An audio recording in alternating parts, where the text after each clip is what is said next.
Okay, good afternoon, everybody. We're at Ligna 2025 at the Randek stand, and it's a pleasure to be here all with you. On my left, I have Mikael Dolfsen, who's the Research and Design Director for Randek. Over here we have Christian Olofsson, who's the International Sales Director. And directly in front we have Ola Skoglund, who's the Chief Operating Officer for the Robotics Division. It's a pleasure to be here and talk to you about what Randek are doing, not only here, but also into the future as part of your, addressing off-site construction, modular construction and all its variations. That's correct. The idea and the thought process behind launching this new zero-labour subframe robotic system at Ligna. Mm-hmm. What was the thought process behind that? Yeah, well, first of all, Randek strives to be the innovator in the industry. So this is, of course, the latest innovation then from Randek. And we want to display our value to the industry, as it is now. And we do that partly with machinery, of course, and we do that with our innovations. But we also do it by displaying the international team here at Ligna, and also the software attached to it. But this development in particular, it's targeting the still fairly manual process of doing subcomponents, even if you have a very automated line from Randek.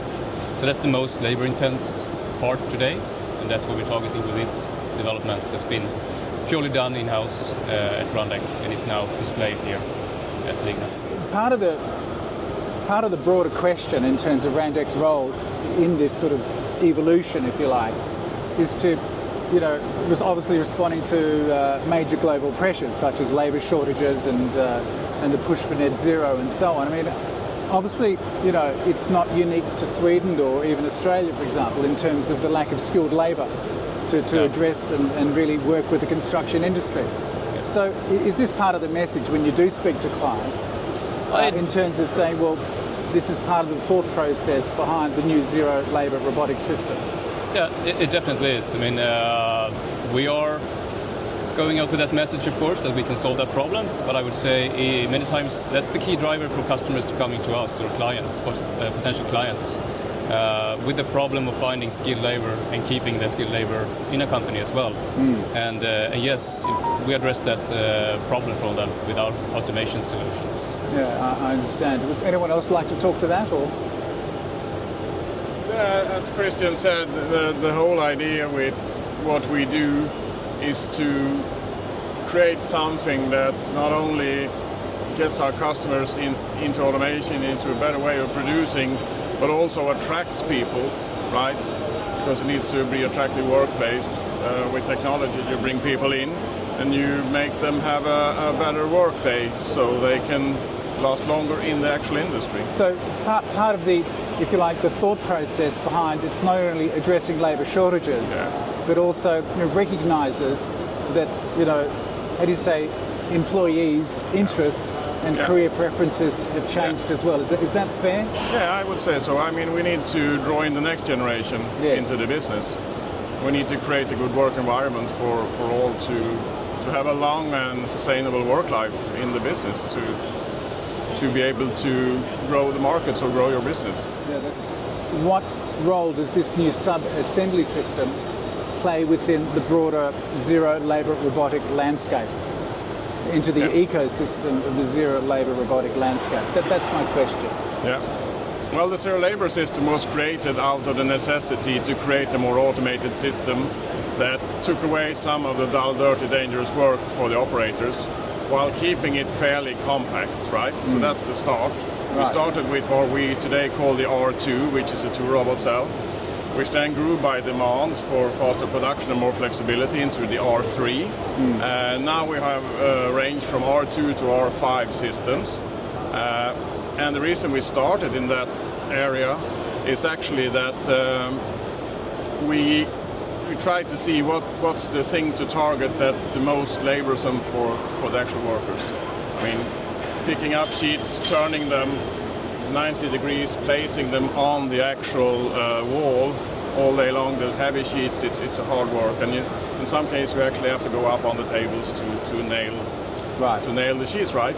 So we've always been trying to address it in steps that correlate with the low-hanging fruit up to the more advanced stuff, right? Because even if we can progress faster, our customers needs to also progress with us. So I think now was the actual time that we and the market were ready to address the sub-element situation, because sub-elements is often made offline to increase the speed of a general line, to separate the processes to increase the speed of the line, but it's done manually. I mean, we're talking one to several persons who's actually nailing horizontally, working in close vicinity to each other, lifting a lot of materials, handling these heavy sub-elements. So I think it was the next natural step to try to automate this. The main part is that automation is a very sophisticated tool for making something very efficient and great in the end. But you need to remember that it is a tool, and you need to be well educated in how to use that tool. And you need to have the right engagement, you need to have the right dedication to build that up and to make that work. So I suppose it's, from the first conversation you have with a potential client, it really is about recognising what they want to achieve as a business. Yes, yeah, absolutely. What, if you like, available pool of labour or talent they do have to operate such systems. So it's very much a lengthy and engaged education process as well. Yeah, the sales process is definitely one long, you could call it an educational session or a process, absolutely. Right. And in all the discussions, when you work towards a specific solution for a specific client, you go through the different requirements, but also how do you say the third setting up? Sorry? Third setting up. Prerequisites. Yeah, prerequisites. Yeah, with all the different conditions that we have for a specific case, which turn out to be the best possible solution for that specific client. To the us being a machine supplier, automation solution supplier, you obviously need a supporting system around it as well. So you need data flowing through the system, for example, created at some other point, and the logistics around the machine line, of course. And what else do we have? Could it be? I mean, we have different customers will have different prerequisites to get into the automation. So some will already have some degree of automation experience, some will have none. But what's common for all that needs to go into automation is that you need to control your data, you need to control your BIM models.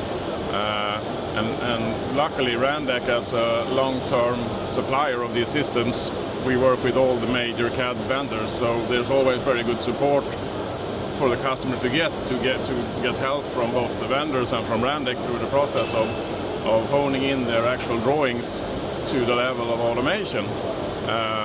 But it's all up to the customer which system they want to use. So how does Randek and the system, I'll throw this open to anyone, but how do you work with clients to really better understand how the manufacturing process actually aligns with the regulatory process? Like the building codes, you mean? Yeah, that's correct. Yeah.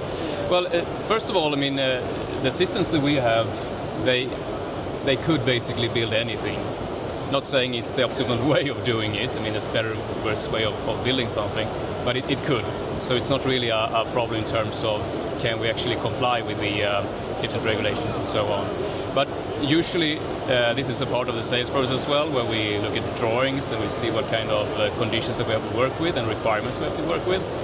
And that could lead to a possible change, but usually it's within the range of what we already can do in many cases. I would add. So I would say also that maybe that's one of the strengths to work with Randek as a global supplier. So when we or Michael develop something, we always have to take into account that we deliver globally, worldwide. So we have to have that in the back of our heads for every development.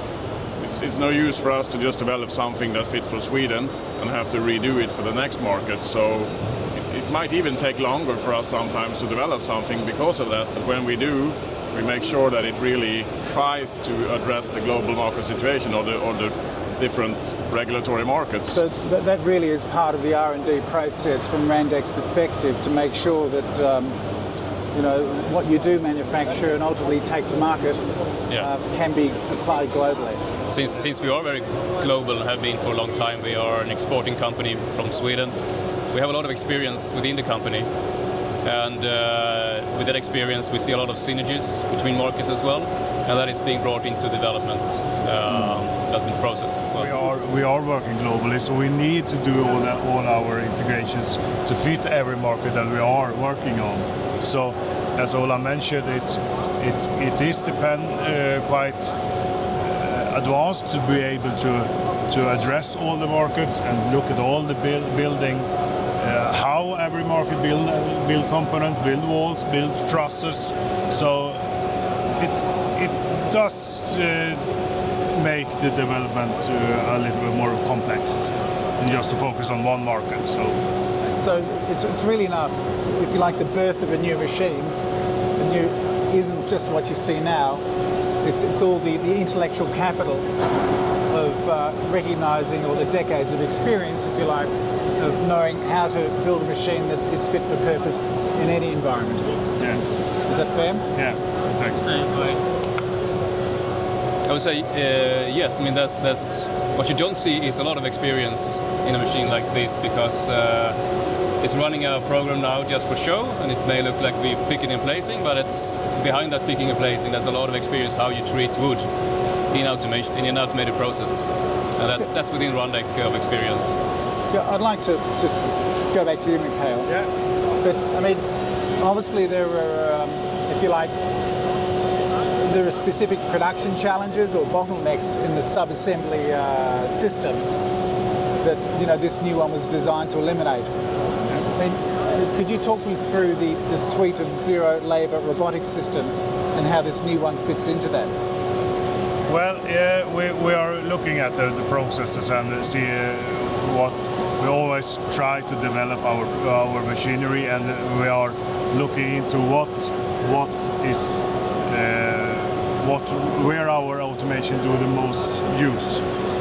We know that sub-elements it's a purely manual process today for our customers. So with that said, we think that it brings a good deal to the market, so that we can remove the manual operation and create a better quality, be able to handle the various number and stuff like that. So I think it's a good step to take for us in our zero labor family. We're saying that Randek is always very careful with the developments, and it needs to be justified. It shouldn't be technology for the sake of technology. It needs to be anchored somewhere in a need or economically justified. So that's kind of the base point of it. And I would say, even if Randek is the innovator industry, I would like to say that, but it's still very grounded in proven concepts overall.